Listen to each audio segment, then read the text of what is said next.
Assalomu alaykum. Bugungi kunda kiberhujumlar oddiy foydalanuvchidan tortib, yirik davlat tashkilotlarigacha xavf tug'dirmoqda.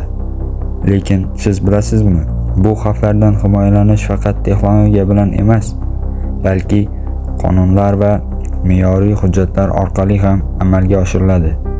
Ushbu videoda kiberxavfsizlikka oid O'zbekiston milliy hujjatlari va xorijiy davlatlar tajribasini tahlil qilamiz. O'zbekistonda kiberxavfsizlik davlat siyosati darajasida ko'tarilgan. Kiberxavfsizlik to'g'risidagi qonunning 2022-yildagisi kiberxavfsizlikning haqiqiy asosini belgilaydi. Axborot tizimlarini himoyalash majburiyatini yuklaydi. Davlatning bir qator organlari va tashkilotlar mas'uliyati ko'rsatilgan.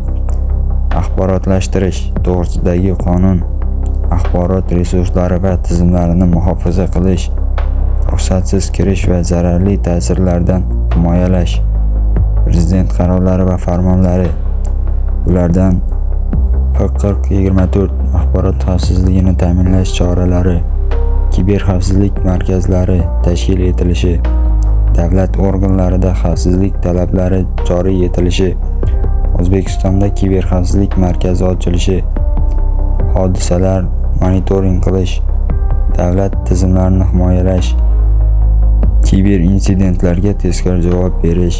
Bu hujjatlar mamlakatda kiberxavfsizlik tizimini yo'lga qo'yadi. Endi rivojlangan davlatlar tajribasini ko'ramiz. Yevropa Ittifoqi GDPR General Data Protection Regulation shaxsiy ma'lumotlarni himoyalash bo'yicha eng kuchli qonun. Ma'lumotlarni noqonuniy yig'ish uchun juda katta jarimalar. Foydalanuvchi roziligi shart. AQShda Cybersecurity Information Sharing Act kiberhujumlar haqida tashkilotlar o'rtasida ma'lumot almashish, milliy kiberxavfsizlik strategiyasini mavjud qilish. NIST Cybersecurity Framework xavfsizlik standartlari. Rossiya axborot xavfsizligi doktrinasi davlat axborot suverenitetini himoya qilish. Internet ustidan davlatning kuchli nazorat qilinishi. Yaponiya Basic Act on Cybersecurity davlat, xususiy sektor va fuqarolar hamkorligini ta'minlaydi. Kiberxavfsizlikni milliy xavfsizlik darajasida ko'taradi.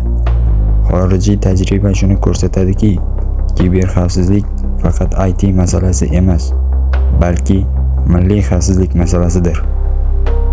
Kiberxavfsizlikni ta'minlash faqat qonun qabul qilish bilan cheklanmaydi. Eng muhim jihat javobgarlik va standartlarga amal qilish.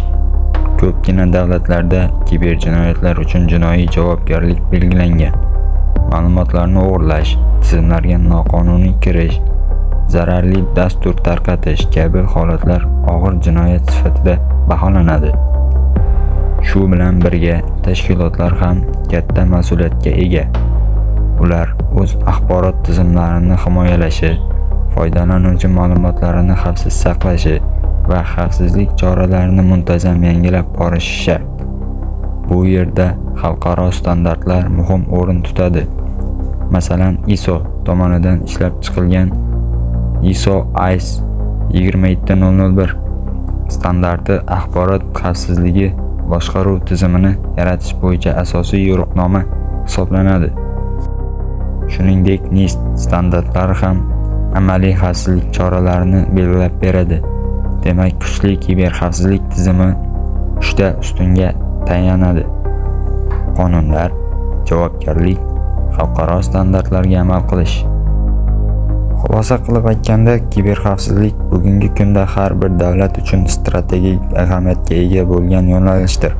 Axborot resurslari, davlat tizimlari va fuqarolarning shaxsiy ma'lumotlari raqamli muhitga ko'chgan sari ularni himoya qilish masalasi ham yanada dolzarb bo'lib bormoqda.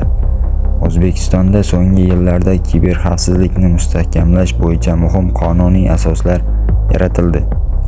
Kiberxavfsizlik to'g'risidagi qonun axborotni muhofaza qilishga oid me'yorlar, prezident qarorlari va maxsus kiberxavfsizlik tuzilmalarining tashkil etilishi, bularning barchasi mamlakatda tizimli himoya shakllanayotganini ko'rsatadi. Sizlarga bermoqchi bo'lgan ma'lumotlarim shulardan iborat edi. Hammaga xayr.